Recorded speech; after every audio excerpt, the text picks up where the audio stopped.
Thank you so much for the living legend. Many know him as the former Member of Parliament for Kwanza constituency in Trans Nzoia County, and also a former minister who served in various capacities in both the government of the late Daniel Toroitich arap Moi and also during the time of the Kibaki administration. He has also been very pivotal in shaping some of the most important coalitions in this country that have shaped the history of politics in Kenya. And we're also talking to a gentleman who many do not know that he has another side. He is a professional veterinarian, he is also a farmer, and he also has a strong passion for sports. So who am I talking about? We join him at his home in Trans Nzoia County. I'm talking about Honorable Dr. Noah Mahalanganga Wekesa. We meet him tonight to just find out the other side of him and what he has been up to in his retirement days. Thank you so much, sir, for having us tonight. Thank you, Safin, and your team. I'm delighted to have you in Trans Nzoia, and we talk about life. All right, we are happy to be here. I want us to start way back. Yes. The young Noah. The young Noah was born in Kakamega County, a place called Lwandeti, which is in Lugari constituency today. I went to school in a primary school there, 1946, before your mother was born. And I proceeded to Chevaiwa primary school, where I was for 5 years, and I went to Lugulu in 1953 for Form 1, we call it Form 1 at that time, and I did 3 years at Lugulu, and I did another 2 years at Kaimosi, from 2 and 3, and then from Kaimosi I finished my second school at Kakamega in 1955 to 57. Mm-hmm. We used to have an exam called the Cambridge School Certificate, and you had to pass in first grade to go to Makerere. Mm-hmm. All the African schools did not have facilities or did not go up to university. You had, all the Africans had to go to Makerere to do the 2 years to prepare them for degree work. So if you passed in first degree, the first division in the Cambridge School Certificate, then you got a place in Makerere. It was was it easy? Were you in that list though? Did you make it? Out of about 55 or 56 students in Kakamega in my year, I think 6 or 7 of us managed to go to Makerere. I wanted to join veterinary medicine, so I had to choose 3 subjects: biology, physics, and chemistry in Makerere. All right. And I finished there, and I got a scholarship to go to Edinburgh University. Why Edinburgh University? Because at that time, in 1959, when I finished in Makerere, or 1960 when I finished there was no degree being awarded by the East African University at the time. Mm-hmm. So I had to go to apply to go to Scotland, to Edinburgh University, to get my degree in veterinary medicine. Yeah. Let me take you back a little bit. Before you went to Scotland, what made you choose, veterinary medicine as your career path? I suppose I looked after cattle for a long time, and I went to school when I was like 9 years. So you were a Herds boy. I was a Herds boy, and my interest was just animals, and people said, why veterinary? Why not dentistry? Why not medicine? I said no. Mimi nataka kuwa daktari wa wanyama. So I got a scholarship That opportunity, how did it come about? Was it easy back in the days? Was it easy for an African, boy to get such a prestigious opportunity to be enrolled in an international university? I'll tell you what happened. There was a facility by the Kenya government, the scholarship. A lot of people at my time were going to India, they were going to America. But if you passed very well and you went to Makerere, you had an opportunity to apply to go and do with government support. So I applied for a scholarship, and luckily enough, Masinde Muliro was the chairman of the bursary fund at the time, and he knew me very well. Not that that's why I got it, but it was just a coincidence that Masinde Muliro came from Trans Nzoia, and I also came from Trans Nzoia. And he, of course, I won the scholarship to go to Edinburgh University. All right. So I went on a government scholarship. All right. They describe you as a man of many fasts, being among the pioneer African veterinarians in that time. You were among those. In fact, your office was the first in Nairobi.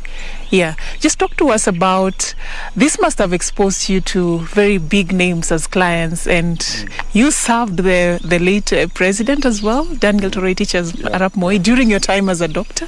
Yeah, tell us a bit about that. Yeah. Well, I qualified in 1966 as a veterinary surgeon.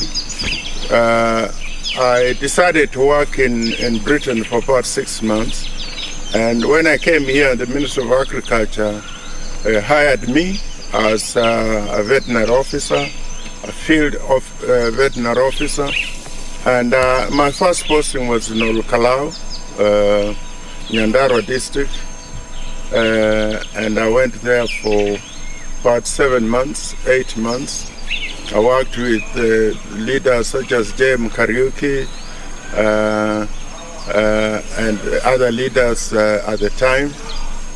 From there, I was transferred to Homa Bay. For about 7 months, I was in Homa Bay.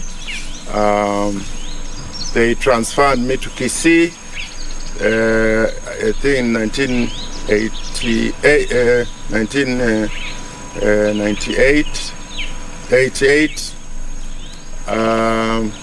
And I was in Kisii for about 1.5 years, working as a field veterinary officer. So you spent the largest, amount of time in Kisii County during that time. Out of my 3 years in government, I spent 1.5 years in Kisii, and I was promoted to provincial veterinary officer, and therefore my station changed to Kisumu. I was provincial veterinary officer there for about 3 months, but I decided to resign. The reason being that I was getting these promotions coming very quickly. And being a provincial veterinary officer, I was doing a lot of administration. But who didn't want to be promoted? I mean, everyone wants to scale the heights and go higher as fast as possible. You're forgetting the fact that I went into veterinary medicine because I loved working with animals. Oh. I like healing animals. Now, being a provincial veterinary officer, I was going to do administration. So you're in the office. Soon they were talking about, you'll go to Nairobi in headquarters, labda utakuwa director or veterinary assistant director. And I said, wait a minute. Mimi nilienda shule kuwa daktari. I do not like to do administration. And because of that, I resigned. So what did you do after that? I resigned to come to Kitale, where we are. I came to Kitale in 1969, November. I remember the date very well. I resigned I resigned exactly 3 years after working for government, because we were bonded to work for 3 years when you are on scholarship, 3 years in government. So I waited till my 3-year term was over, and then I resigned on 3rd of November 1969, and I came to Kitale. why did I come to Kitale? I had a visit of 3 people who came to see me in Kisii. This was Masinde Muliro, Wafula Wabuge, and the late, both of them are late, and also the late Pius Gumo, who is the father of Fred Gumo, yeah. who was once a member of parliament for this area and also Nairobi. Those 3 elders came to me and said, look, things in Kitale are changing. Many Africans have been given government facilities to do farming there. They have farms, they have livestock, but they don't have a veterinarian. So why don't you come and do veterinary medicine there? So it was very easy that's how you transitioned to come here, and I started my practice here. But one of the important things, and I know you want to ask me, is that up to that time there was no African veterinarian in private practice. Noah Mahalanganga Wekesa was the first to venture. Because we used to be told that, to be in private practice, you need a lot of money, and you have to be a Muzungu, you have to be connections. A nation. I said, wait a minute, me, I'm going to be. You dared to dream. Here, hardly with no equipment, but with my knowledge from school, and I set up my practice here. I found there were 2 veterinary practices in Kitale, one doing Saboti, and the other one doing Cherangani.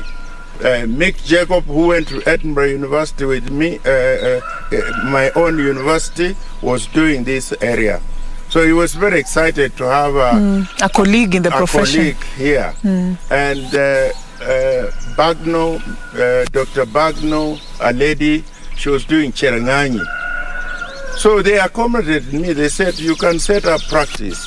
But Mick Jacob was very accommodating. He said, Wekesa, in about a year's time, I'll be giving up my practice and I'll hand over my clients to you. To you. So very soon, I was already taking over the clientele of Mick Jacob, who was the veterinarian for this area. So you came back to Kitale to explore what was your passion. You wanted to test the waters and try to expand the horizon when it came to your passion. Tell me a little bit about how that connected to the Noah Wekesa, the farmer that we see today.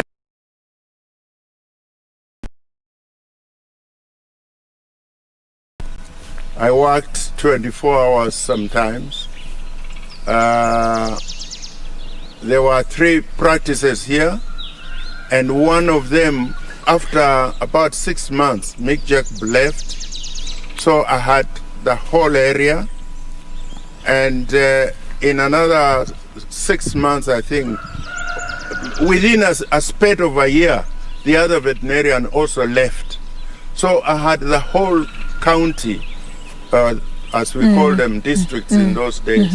I had the whole district as private practitioner. So I worked night and day. It was very exciting. The demand for your services was too much. Yes, I was very excited. I worked with large animals, mostly dairy animals, which are predominant practice here. Dairy. There was a bit of horse work, dog work. My clientele was all Mzungu. Of course, Africans had taken over some of the Mzungu farms here, but they didn't know when to call a vet. So my clientele, 90% were European, and it was very exciting experience. I found myself deep down into veterinary medicine, and I loved it. And I did that for about 6, 7 years here. And then things changed in terms of the clientele. The government decided that for Europeans, if you wanted to continue farming, you became a Kenyan citizen. Or else you have 10 years to sell your farm to government. That affected my practice. That ultimatum. Yes. You have 10 years to sell your farm. It affected my practice. So a lot of young farmers who are Mzungus decided to leave. They didn't know whether Kenya was going to be what it is today. Yeah. So a lot of them sold the farms. And then by 1974, most of them had sold out. And also my practice had come down because now the farms had been taken by Mwananchi. So the clientele is dropping. Didn't know when to call a vet. So my practice was going down. So I said, wait a minute, what do I do? I've got small children, they're going to school. So what do I do? I said, I'll go to Nairobi. So I identified a practice in Westlands. Phil Heath was the owner of this practice. Yeah. Mtiti Mpaka Road. Those who are in Nairobi, they know exactly where my practice was. So I went and bought the practice in 1976. The first African to come with his dog, that my dog is sick, was the late Kirubi. Who's Kirubi? And I said to Kirubi, is this your dog or what is this? Because the people who bring dogs to me, they're not Africans. They are cooks and drivers of Africans. I have never seen an African like you coming with your own dog. He says, I love Alsatians, I love dogs, and this is my dog. So, you know, Marehemu Kirubi was actually my first African client that I met in Nairobi. Wow. Of course, now it's different. Yeah. All right. So during this time, there was something again about Dr. Noah Wekesa. You have such a strong passion for sports. And tennis is one of your favorite. You even went all the way to chair the Kenya Junior Lawn Tennis Association of Kenya. You must have been very good to be given such a prestigious position. Yeah. So tell us a bit about this. My interest in tennis was because of my children and because of myself and my wife. Yeah. We like tennis. So we our interest started there. And I was the coach of Paul at that time. And later on, when an opportunity arose, I was elected chairman of the Kenya Lawn Tennis Association. Yeah. A post I had till I became an MP, and I could not continue. Yeah. So it runs in the blood as well. Are you a proud father? I'm very proud of Paul and my children because my two girls were the top tennis players in the country. Paul, among the boys or the men, was the top tennis player in the country. Not only that, but internationally, Paul reached the top 100 in the ATP ranking. And that has not been attained by any African up to today. So you should try to get Paul to tell you about tennis. My tennis wish us all the best with that. We are still trying to get a hold of them.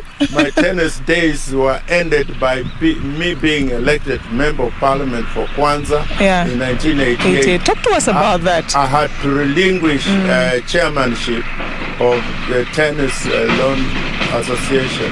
All right. So we go into politics. This is in 1988, and you get elected as member of parliament for Kwanza constituency. Let me take you a little bit back. When you were making that decision, what was your vision like? When I go into politics as Noah Wekesa, why am I going into this? I had no plan for going into politics. But because I was in practice here for about 6-7 years, people knew me in Trans Nzoia. So in 1988, the cabinet minister, the late Nyamweya, James Nyamweya, he was the chairman of the Electoral Boundary Commission. And we had worked together in Kisii. I had been in Kisii and I had met him. So he came here to address leaders about a possibility of creating a constituency. And Kwanza was identified. So I was the first member. Nilikuwa mbunge wa Kwanza. So that. But before that, in 1983, when I was still working in Nairobi, people had wanted me to stand for elections in 1983 against, at that time we had two parliamentary positions here, Kitale West and Kitale East. Kitale East was Mliro, Kitale West was Wamala Kijana. So in 1983 I tried my chance, but I came number 2. But when it came to 1988, we had a constituency called Kwanza, and I opted to go to Kwanza. All right. And of course, I won that in 1988. What is it that the people of your constituency, Kwanza, and the entire Trans Nzoia County are going to say that this has Dr. Noah Wekesa written all over it? Humility and respecting people of all grades. Before I joined politics, I saw myself as an educated person, somebody with a degree, what. But politics taught me that people are important, that people of any grade are important. So when I was in politics, I learned to be to recognize the importance of whoever I was talking to. And it has been an experience, and I think I learned it from Wamala Kijana. Wamala Kijana would sit with anybody, greet anybody, eat with anybody, and I looked at this, I said, this is what I want to be. And the reason I was elected 4 times in Kwanza is being humble, listening to people, don't just talk. Also listen to what people are saying. And it doesn't matter what type of person is talking to you. I remember in Kitale here, there was an old man. He never wore shoes in his life. He asked me one day, he said, Wekesa, I hear you want to stand for elections. If you want to stand for election in Trans Nzoia, you must respect Masinde Muliro, and you should not abuse other leaders. That man is still alive today, and I respect him because he taught me a lot. And I came to realize the importance of listening to other people, accommodating to what they are saying, regardless of their standing in society. You know, I can sit here the whole day and have a conversation with you because your journey is just long enough, long enough to the extent that you're now writing a book about it. And it's the contents of this book, we cannot sit in one session and complete it. This is just a scratch of the surface. A lot more comes in the life of this gentleman I have been talking to tonight on Legends Edition, former member of parliament for Kwanza constituency. You've heard how he has been pivotal in shaping the history of this particular country, politically speaking. Thank you so much for watching the Legends Edition tonight. If you want to know more about him, his book is just about to come out. So look forward to that. My name is Safina Cheng Oma. Thank you and have a good night.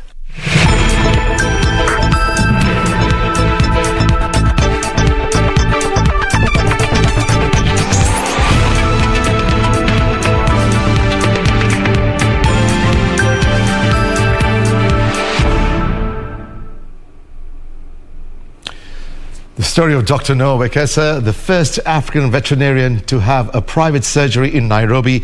He's the first MP for Kwanza constituency and is a former cabinet minister, as told to Serafin Achieng Ouma.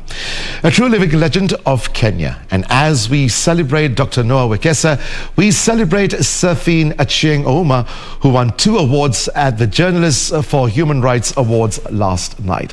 The overall award and the TV award for her story, The Silent Pandemic. And that's all from our newsroom. Join us next week at 9 p.m. for the Legends edition, only on KBC Channel 1. Our sign language interpreter for tonight's edition was Byron Abuli. I am Fayaz Qureshi. Have a good night.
Yours was the face I saw above my cradle, the only mother I've ever known.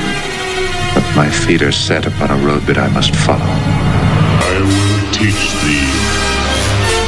Man shall be ruled by law, not by the will of other men. Slaves are mine. Let my people go. Of the unheard. Yours.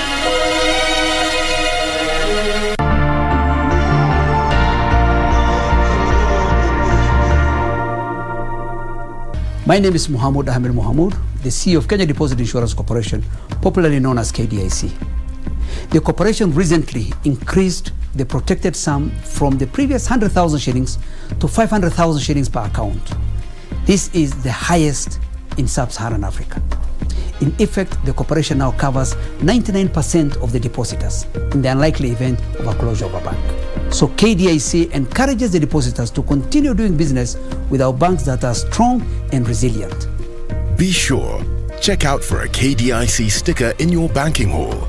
KDIC, protecting your deposits. This Sunday, watch the Jamhuri Day celebrations live on KBC Channel 1 on the 12th of December 2021, presided over by President Uhuru Kenyatta at the Uhuru Gardens.